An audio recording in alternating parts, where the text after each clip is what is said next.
Hello दोस्तों, आप सभी का स्वागत है आपके अपने YouTube channel ITI with Veeru में। आज हम बात करें कि एक जो स्टूडेंट है 10th के बाद में जो ITI करता है तो उसको क्या करना चाहिए, या अप्रेंटिसशिप जो स्टूडेंट है उसको क्या करना चाहिए ताकि उसको जल्दी से जल्दी उसको नौकरी मिल जाए। तो इसकी रिगार्डिंग में बात करता हूँ। देखो, जो कोई भी स्टूडेंट हो, अगर वो 10th करता है, ठीक है, 10th करता है तो 10th के बाद में उसे, मेरे ख्याल से उसे करना चाहिए 12th। ठीक है, 12th अगर वो इंटरेस्टेड नहीं है तो वो क्या कर सकता है, उसके बाद में वो कर सकता है ITI। क्या कर सकता है वो आपको बताएं, ITI। अब ITI को उसको कौन सी ट्रेड से करनी चाहिए, ठीक है, ITI उसको उस ट्रेड से करनी चाहिए जिसमें उसका इंटरेस्ट हो। यानी कि अगर उसका फिटर के अंदर इंटरेस्ट है तो उसको फिटर से करनी चाहिए।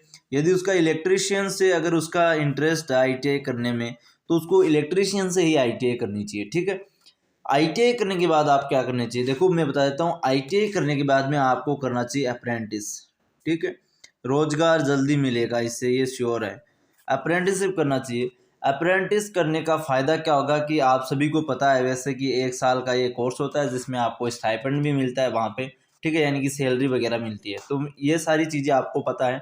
अब में मेन मुद्दा है कि अप्रेंटिसशिप के बाद में क्या करें आप।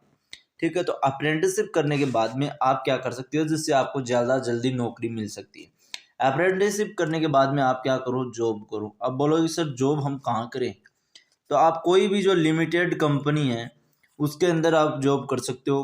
तो आप बोलोगे कौन सी लिमिटेड कंपनी के अंदर बात हम जॉब करें, तो आप जैसे होंडा हो गई, ठीक है, होंडा हो गई, मारुति हो गई, ठीक है, मारुति हो गई, ये जो सारी जो कंपनी है उसमें आप जॉब कर सकते हैं। इससे फ़ायदा क्या होगा, आप बोलोगे कि सर इससे फ़ायदा क्या होगा। इससे फ़ायदा ये होगा कि इसके अंदर आपको जैसे कि 8 घंटे की जो है वो आपकी ड्यूटी देखने को मिलेगी। इसमें आपको 8 से 10 हज़ार रुपये कम से कम मिलेंगे, कम से कम बता रहा हूँ।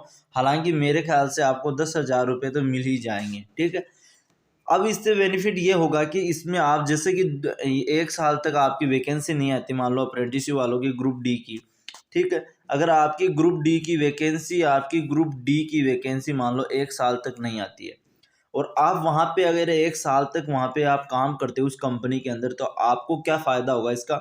आपको वहाँ पे 1 साल का क्या मिल जाएगा, आपको एक्सपीरियंस सर्टिफिकेट मिलेगा। ठीक है, एक्सपीरियंस सर्टिफिकेट मिलेगा। इससे क्या होगा, इससे आपकी जो बहुत सारी वैकेंसीज निकलती है जैसे उसमें एक्सपीरियंस सर्टिफिकेट मिलता है। एक्सपीरियंस जो सर्टिफिकेट है वो मांगते हैं। अब एक्सपीरियंस सर्टिफिकेट अगर आपके पास में नहीं होगा तो वहाँ पे आप अप्लाई नहीं कर सकते। इसलिए अगर आपके पास में जब एक्सपीरियंस सर्टिफिकेट होगा ना तो वहाँ पे भीड़ एकदम से छट जाएगी। इससे फ़ायदा यह है कि आपकी वहाँ पे भीड़ कम हो जाएगी और आपका जो सिलेक्शन है वो आसानी से हो जाता है। ठीक है, इसलिए आप अप्रेंटिसशिप के बाद में ज़रूर से वहाँ पे प्राइवेट कंपनी के अंदर जॉब करें ताकि वहाँ पे आपको वो मिल सके, आपका जो है सिलेक्शन लेने का जो प्रोसेस है वो वहाँ पे भीड़ कम हो सके। इससे फ़ायदा यही होगा। ठीक है, वहाँ पे आप जैसे कि इसलिए बता रहा हूँ क्योंकि मान लो कि ग्रुप डी की वैकेंसी अप्रेंटिसशिप वाले ज़्यादातर ग्रुप डी टेक्नीशियन की करते हैं, तो कम से कम 3 साल पहले ये वैकेंसीज नहीं आती है।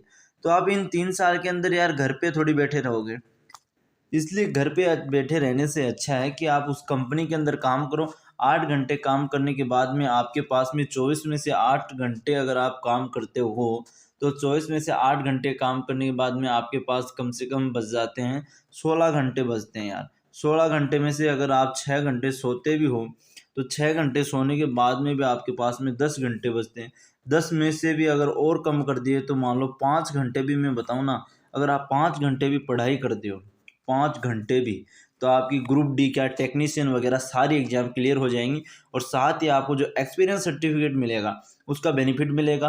और घर के अंदर जो माहौल है वो पढ़ाई वाला नहीं होता है, इसलिए आप वहाँ पे काम करेंगे तो आपको उसका एक्सपीरियंस तो होगा ही होगा, साथ ही काम का नॉलेज भी होगा। अगर आपको ये कंपनी में काम करने के इच्छुक हैं, अगर आप चाहते हैं कि सर हमें कोई अच्छी कंपनी बताइए, ठीक है, अच्छी आप हमें कंपनी बताइए जिसमें हम काम करें, ठीक है, तो मैं आप कमेंट कीजिएगा। मैं आपको जो 5 जो इम्पोर्टेंट जो हम बड़ी कंपनियां हैं जो आपको अच्छी सैलरी भी देती हैं, तो वो मैं आपको बता दूंगा।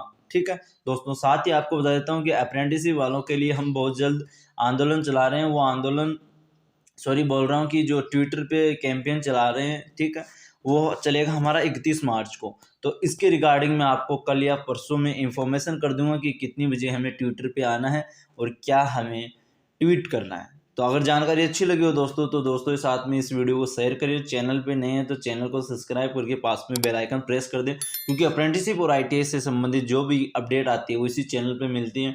ठीक है दोस्तों, अगर आपको अच्छे इन्फॉर्मेशन अच्छी लगी है और अगर कोई डाउट है तो कमेंट करके कोई भी क्वेश्चन है वो पूछ सकते हैं। अगर मुझे पर्सनली मुझसे कुछ पूछना चाहते हैं तो इंस्टाग्राम पे ITI विद वीरू आप फॉलो कीजिएगा, वहाँ पे मैं आपको रिप्लाई ज़रूर दूंगा। थैंक यू दोस्तों, जय हिंद जय भारत।